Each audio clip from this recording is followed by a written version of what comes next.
Welcome back to another episode of Square State Sandlot Podcast. Got Kyle Gilmore joining me today, and I am your host, Bill Montoya. We've got an exciting thing that we wanted to try, and that is a first round mock draft. And what we'll be doing is we'll be alternating picks.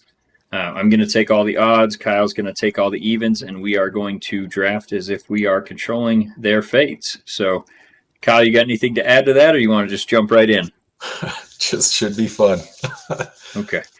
So, first overall, we've got the Jacksonville Jaguars on the clock, and I will be picking for them. And I already have the contract signed and everything, so I'm going to go with Aiden Hutchinson, edge rusher from Michigan. And the reasoning behind this pick, they already have a very good pass rusher that's good at getting to the quarterback. Aiden Hutchinson's not necessarily a pure pass rusher. He's going to be effective against the run. He's probably the most complete defensive lineman in this draft, which is why I went with him. They don't need him to get to the quarterback every play. And although I think he will be a successful pass rusher, it's going to be more in the probably 8 sack range every year, rather than the 10 plus that you'd get from a top pass rusher. So what do you think about that pick? I love the pick. Obviously, he's kind of the consensus number one with most mock drafts. He's just a stud. He's a contributor day one, probably more so than just about anybody else in the draft, except for maybe Hamilton. But day one, he steps in and is going to make a big contribution on the other side of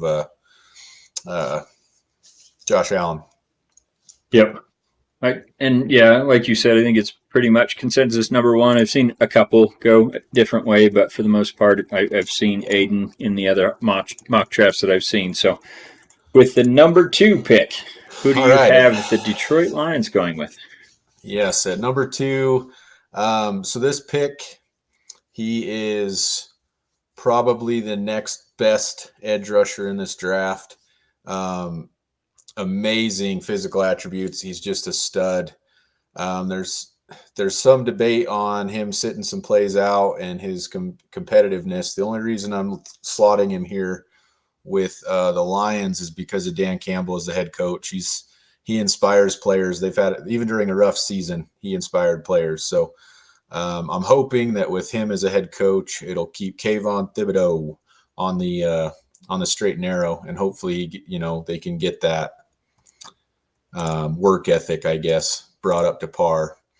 But he is going to be an amazing edge rusher if he, puts in the work. So there we go. For sure. I think he has all the physical attributes that you want to see in an edge rusher. He's just what you would draw up, essentially. So I think with a good defensive line coach, he could become a very dominant pass rusher with the skills he already has. And like you said, all the players in Detroit would run through a wall for Dan Campbell. So you would hope that would translate. And the concerns that you have with Thibodeau are his effort. So if Campbell can get the most out of him, I think that's a phenomenal pick there. Now on the clock, pick 3, we've got the Houston Texans. And I'm going to go with a offensive tackle. It's kind of hard to pick just because they need so much. And honestly, they have offensive tackles, but I think they will be moving on from Laramie Tunsil this offseason. I think they're probably going to be sending him off somewhere for some picks, and that is why I'm going with Ikem Ekwonu. I believe he's the most polished offensive tackle in this draft, and I know I don't want to say that as a slight to Evan Neal because he's right behind him. I just have Ekwonu just a little bit higher, so that's why I went with him for the 3rd pick overall to Houston. I like it. And it's funny you say that because pick 4, I have the exact same thing. Kyle Wilson needs some protection there in New York. So I have the Jets actually taking the other guy in the top 2 there for tackles, which I actually think Evan Neal is. I have him just a slight edge above Ekwonu. So I'm going with Evan Neal, pick 4 for the New York Jets. Love it. Yeah, no, they need some help on that offensive line. They need help all over, but yes, they do. You got to keep your quarterback, franchise quarterback, upright. So Zach Wilson needs all the help he can get, and Evan Neal's a good step in that direction. So moving on, we got the Giants at pick 5, and I think what I'm going to do with this one, they really need offensive line, they need edge, they need playmakers all over that. I'm going to go with the next best pass rusher that's on the board right now, and that is Trayvon Walker from Georgia. I like it. And we've talked about this off air. We're not so sure how good these Georgia guys are because there's so many of them. Having all those good players on the line, we'll see what they do when they're on their own, or at least standing alone on their teams there. So I like Trayvon Walker, and I've seen him go as high as 2 overall in some of these mock drafts. So I like the value there for the Giants. No, I think that's a very good one. He's one of those guys, like we talked. He's been every mock draft I've seen. He's in a different section of the first round. I've seen him go as late as mid-20s, and some of those were some of the earlier mocks. But he's been all over the place. I think he's going to be very, very good. But I do think that being that Georgia defense, people wonder what they'll do away from each other. And now, the pick I'm most interested to see you do, and that is the Carolina Panthers at 6. Okay, so I'm resisting the urge to just pull the trigger on a quarterback. Well, it's kind of funny. I don't know if you saw Carolina's coach slip that they've already decided who their quarterback was, and then in the same press conference say how dumb it was for him to say that. Yeah. But working with that, supposedly that if they do think that Sam Darnold is the way they're going, the next thing they need to do is get McCaffrey, somebody to block for that guy. He has a hard enough time staying healthy. So we're going to go with Charles Cross out of Mississippi State, tackle. Oh.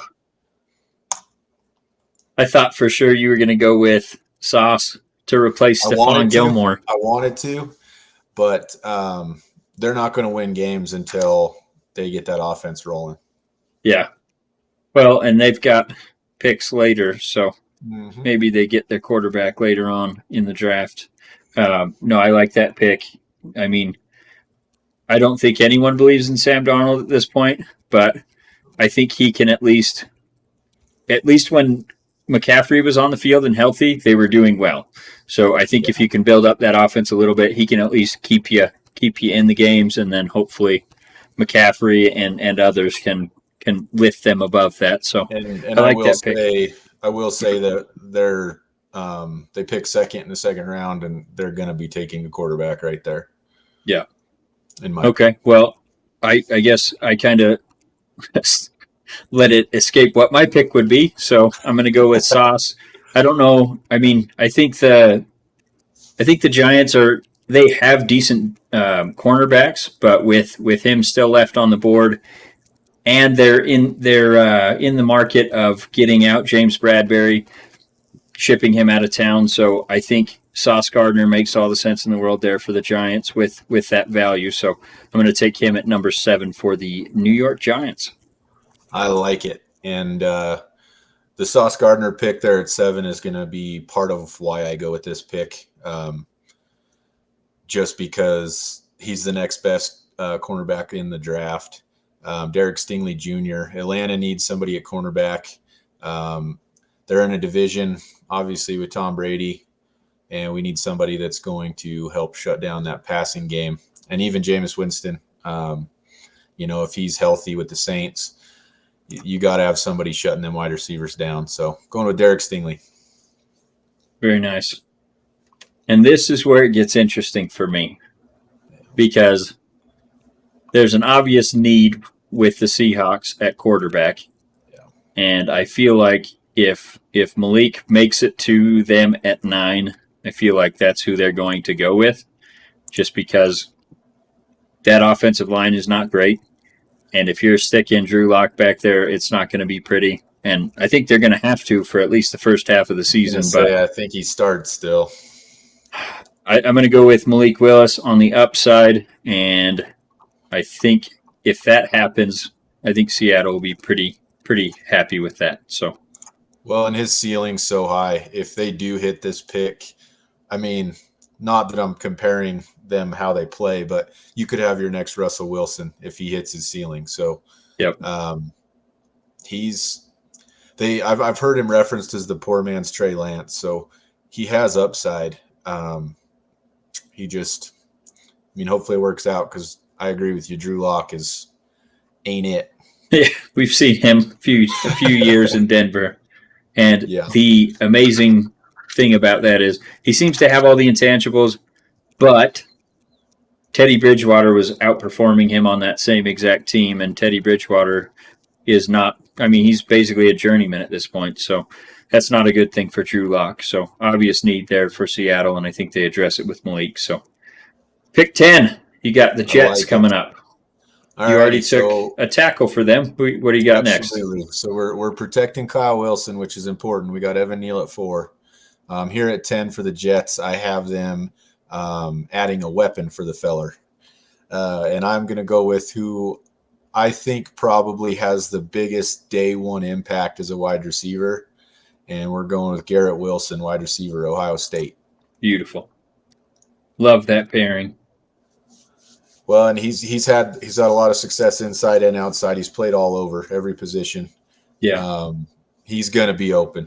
So it's going to be good for Kyle Wilson. I love him as the wide receiver number 1 in this draft. I think him and Jameson Williams are pretty close, but I think with the injury, there's always that the only thing that scare. Worries me is that ACL. Yep. Okay, so now we got the Washington Commanders. I still want to call them the football team because that's a much better name, but we'll go with Commanders. They're up at pick 11, and they have needs on mostly the offensive side of the football.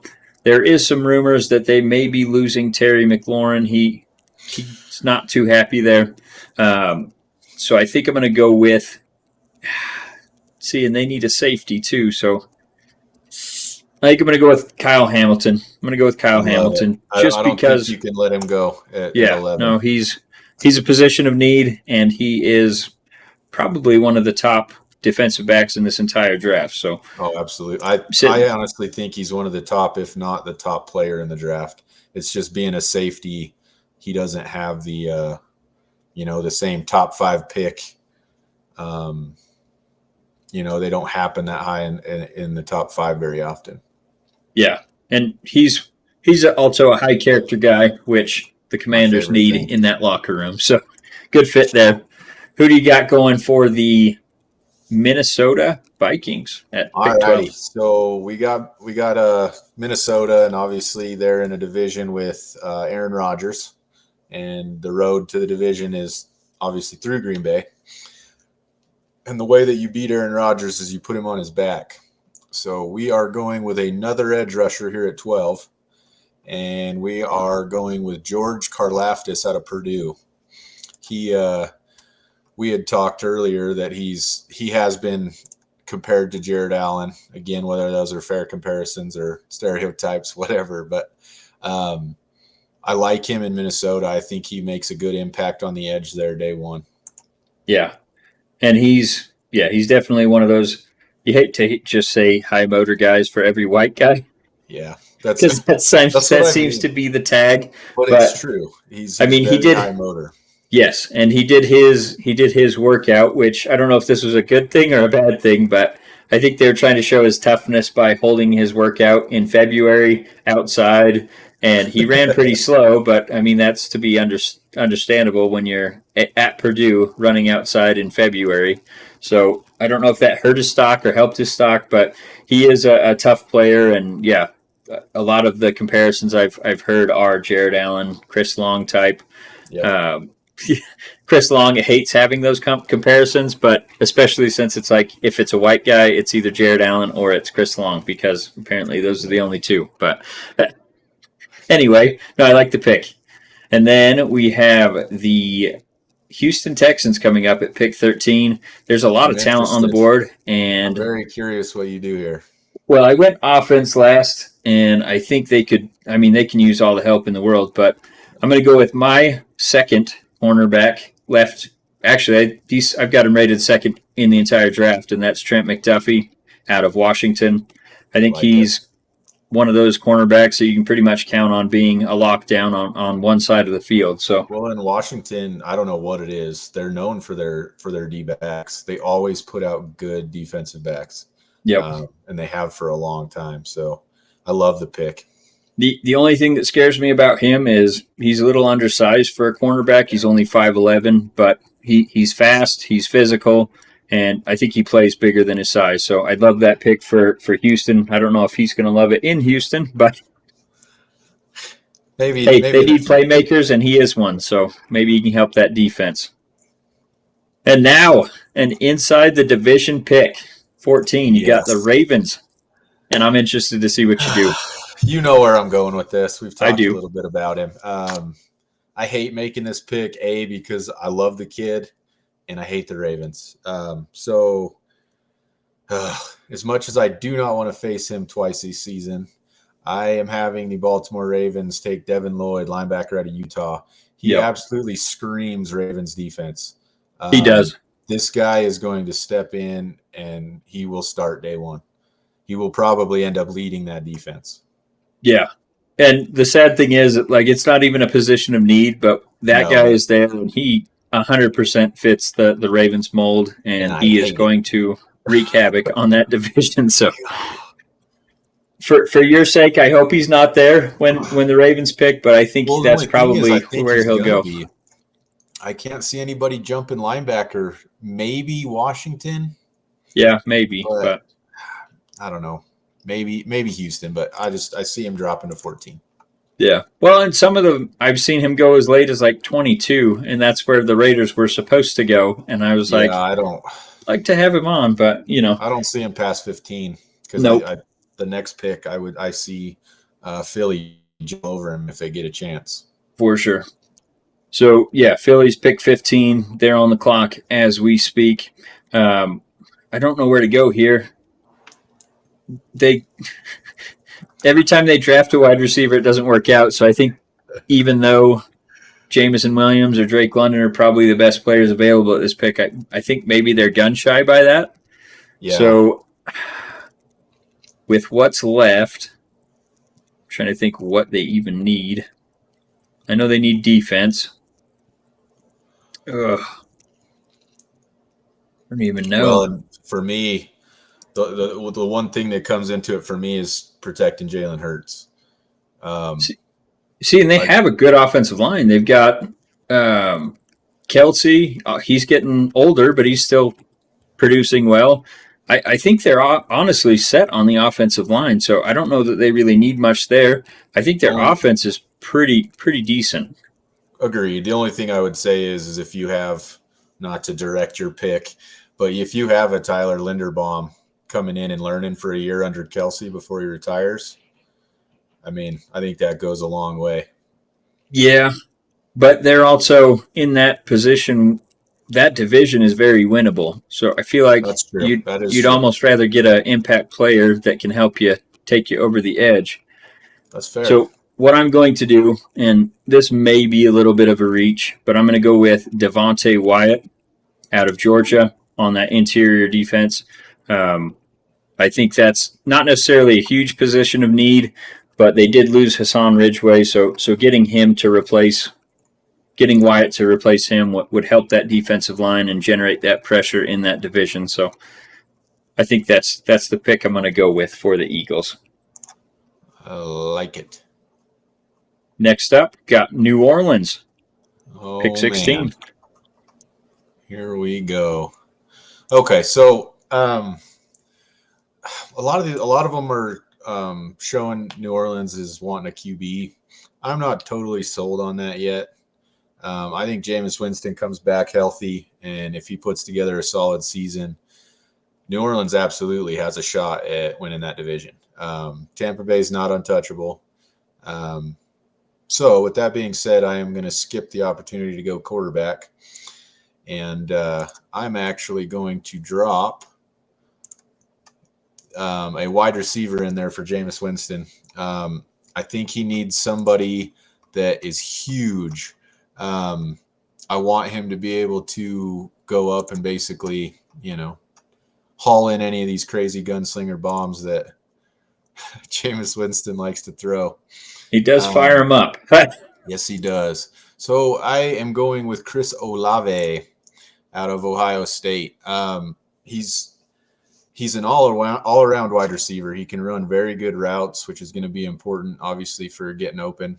But he's a threat down the field, which I think when Jameis Winston gets fired up, running on all cylinders, that's going to be what that offense turns into. So, Chris Olave. No, I love that pick. When you said big, I thought you were going to go with Drake London for sure because he's the biggest close. wide receiver in this draft. But I love that pick. Drake and Jameson Williams both scare me a little bit injury-wise, but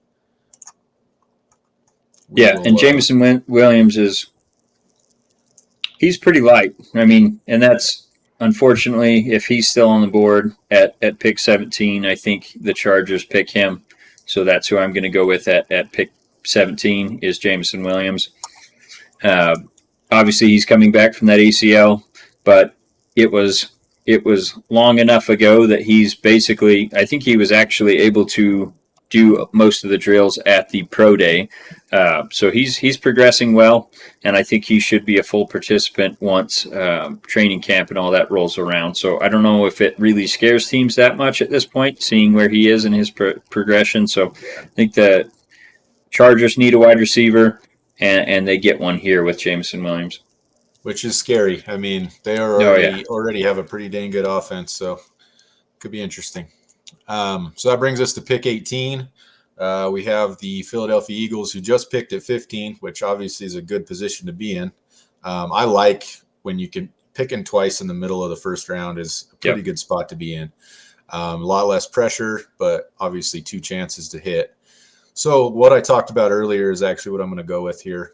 I actually really like the idea of Tyler Linderbaum at center, him coming in and learning under Jason Kelce, because I do think this will probably be Kelce's last season. And he's going to literally be able to carry the torch, on, and without missing a beat, they'll have a stalwart center in the middle of their line. Like it. Okay, that brings us to 19. 19. We've got the New Orleans Saints back up. You just took a wide receiver for them, Chris Olave from Ohio State. So with that, I think that shores up their wide receiver position. They should be getting Michael Thomas back, so that'll obviously give them some dynamic threats there on the offensive side of the football. Their defense is very strong, so I think at this point the needs that they have are probably mostly offensive line. The best guard that's available in this draft is Zion Johnson, and it's probably between him and Trevor Penning. They also need a tackle, so I think I'm going to go with Trevor Penning. I like him as the probably the third best. No, probably fourth best tackle in this. The other 3 had already been run on, so I like Trevor Penning out of Northern Iowa. I think he has a lot of upside. I think the reason he drops this far is because of the school he played at, Northern Iowa. So didn't get a ton of exposure, and I think he'll be a great offensive tackle for that New Orleans offense that needs some help on that line. So, absolutely. And this brings us to the pick I've been waiting for. Number 20, we got the Steelers going. All right, what you got? So your boy's available. Quarterback is a thing. So I mean, if this draft plays out this way, where we only have one quarterback off the board, I think there really is 2 that I'm considering here. But I think if it really played out this way, I think the Steelers have to pull the trigger on the Pittsburgh kid and go with Kenny Pickett at 20. I know there's talk about his hand size. I don't buy into it. Sure, maybe it affects some things, but at the end of the day, he's played 4 seasons, lots of experience.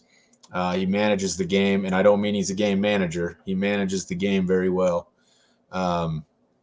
He can make all the throws. I think he would do well in Pittsburgh. He would sit probably a year behind Trubisky, and then maybe take over the following season. But I'm happy with Kenny Pickett there at 20. Yeah, I like that pick. I mean, and I think if he's there, they'll for sure take him. Well, and there's a little bit of righting or wrong with this pick, and some people would say that that's why people want this pick. But without history repeating itself, they had a chance at Dan Marino back in the day, and they passed on the Pitt product. I'm not saying that he is Dan Marino. Trust me. Dan Marino is my favorite player ever. There's no way.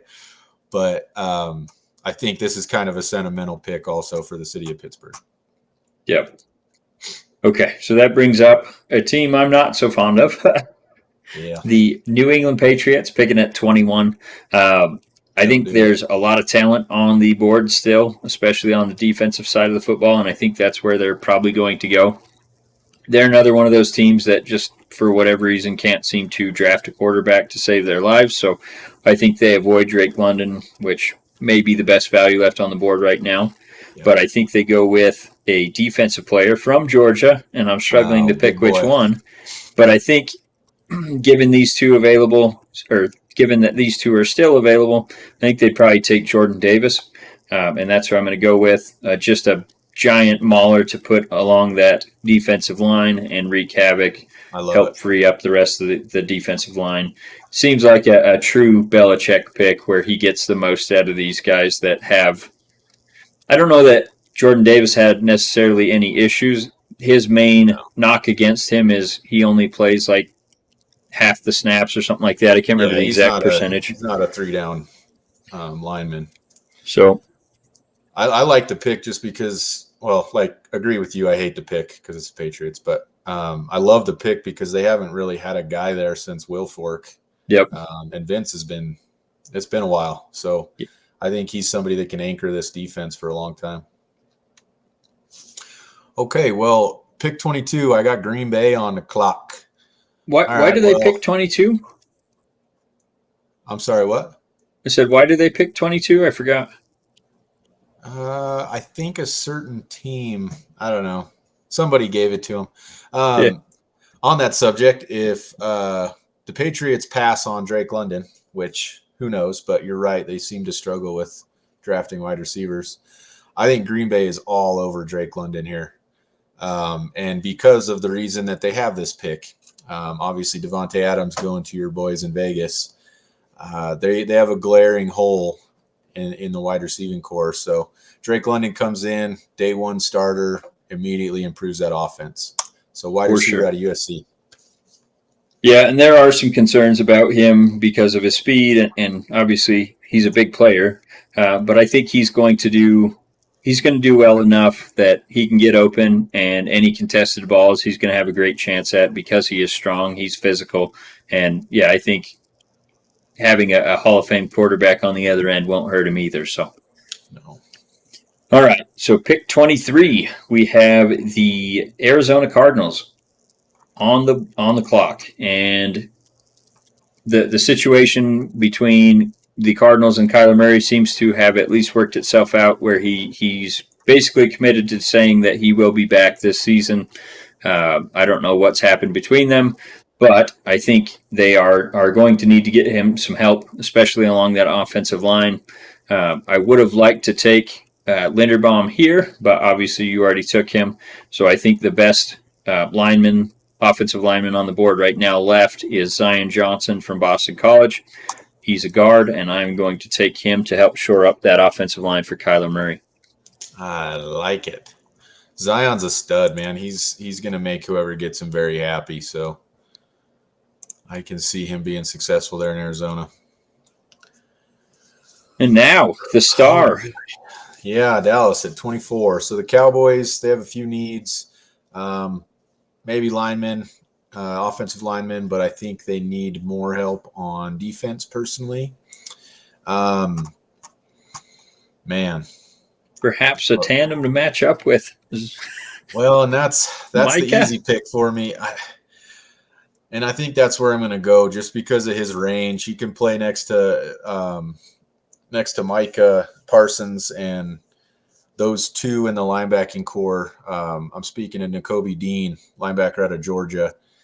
His range is unreal. So the coverage that is available out of that linebacking core is pretty wild. They both can rush. They both can stuff the run.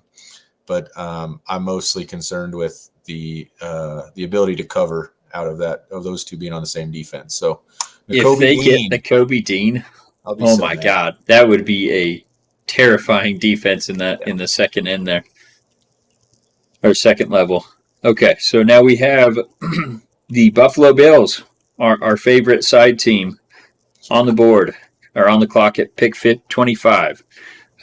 With what's still available, they have a couple needs upon the defensive interior, and they also have a need at wide receiver after they got rid of Cole Beasley. Trying to decide between the two which I prefer here, but trying to see what's still available.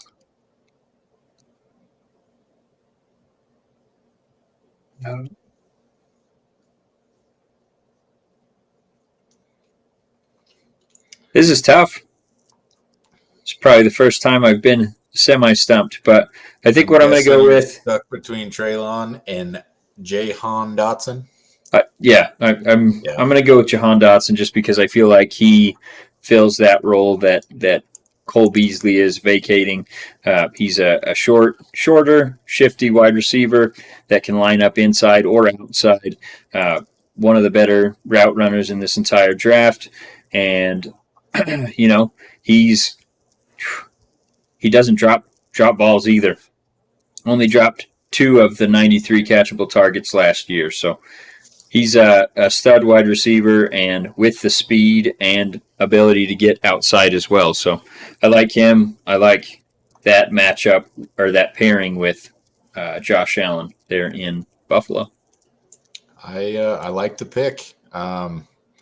I like that our boy Josh Allen's going to get some extra weapons. Always good to have weapons. That brings us to pick 26. I got Tennessee. Man, I'm really watching this pick. I talked to you about it earlier. I'm really watching this pick for a quarterback. I don't think that they're sold on Tannehill. I think they're going to want to bring somebody in at some point, but I am going to resist the urge, and I think maybe they address it in a later round.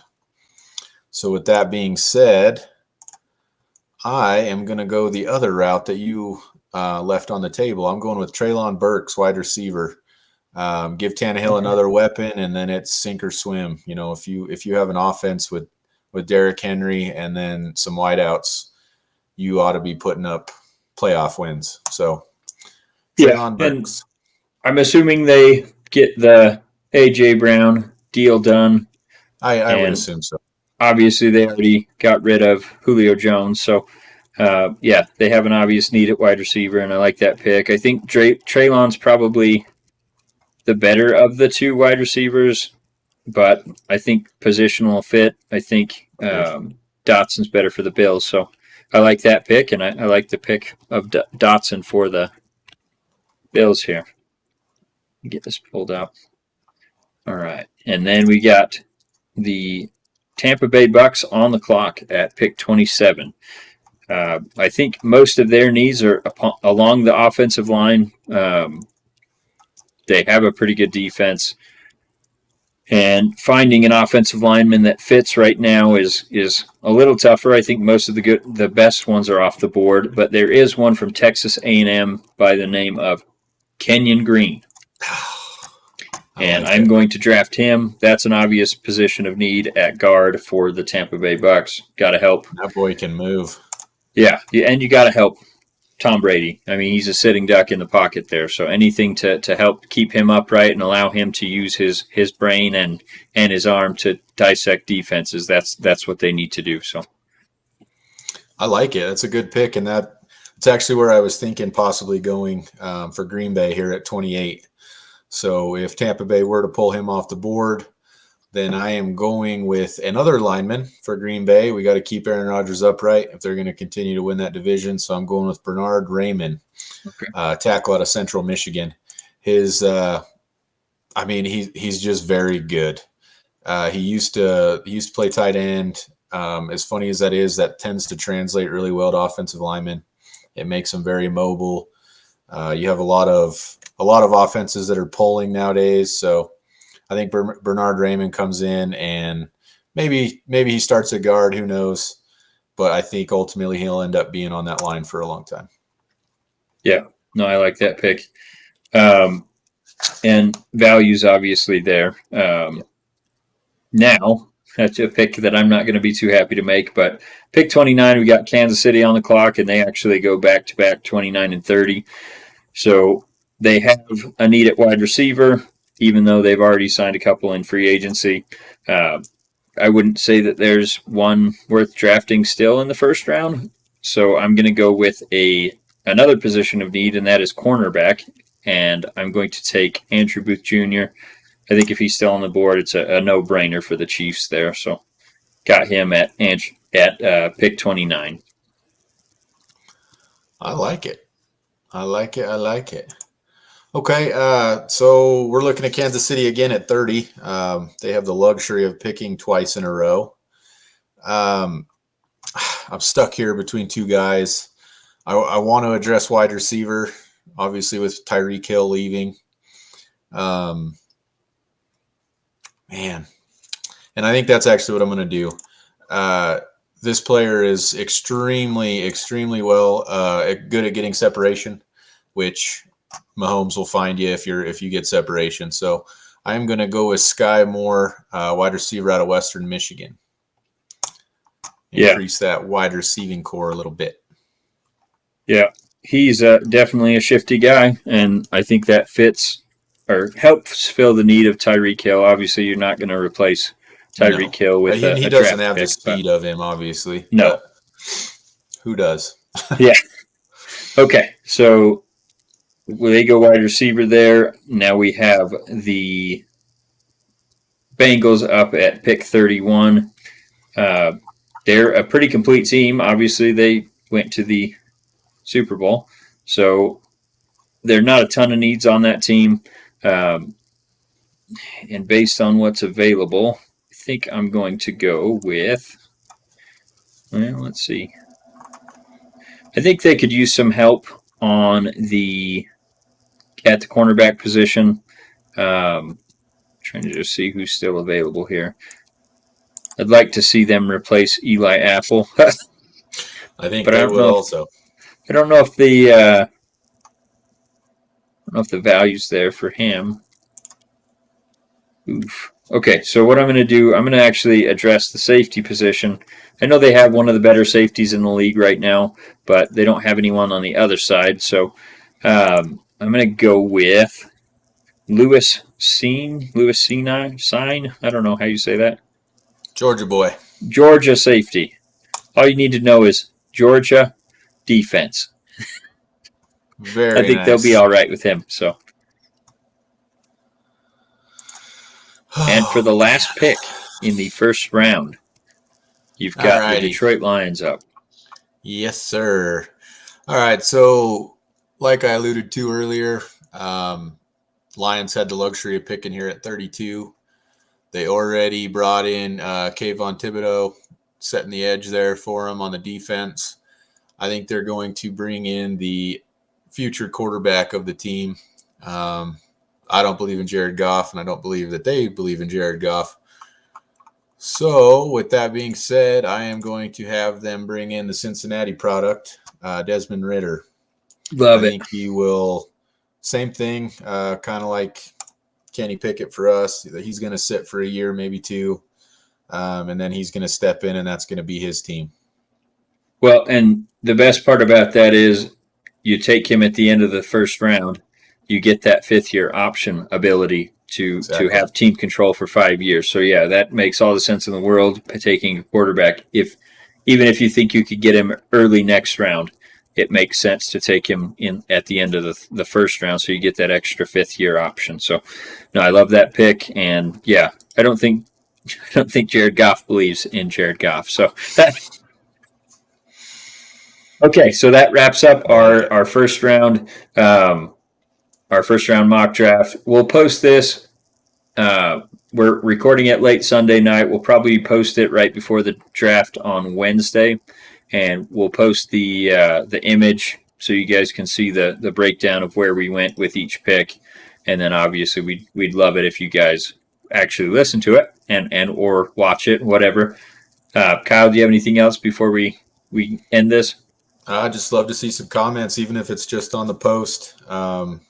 With the draft picks, let us know what you think. Let us know where we did good, where we messed up. We would just like some interaction. So for sure, happy to hear from someone. Yeah, and then once the draft actually happens, we will probably do a bit of a breakdown on how we did in the first round, and then just kind of our feelings on how our teams did and everyone else. But probably terrible, yeah. Looking forward to it. But yeah, it's always interesting to do these and put these out there so you can see how you do and just compare it. So as Kyle said, we'd love to have some comments, feedback on any of our picks, any of the picks you want for your team, anything like that. So get those in and post them on there, and we look forward to putting another one of these out. So thank you guys for tuning in as always, and hope you have a great evening.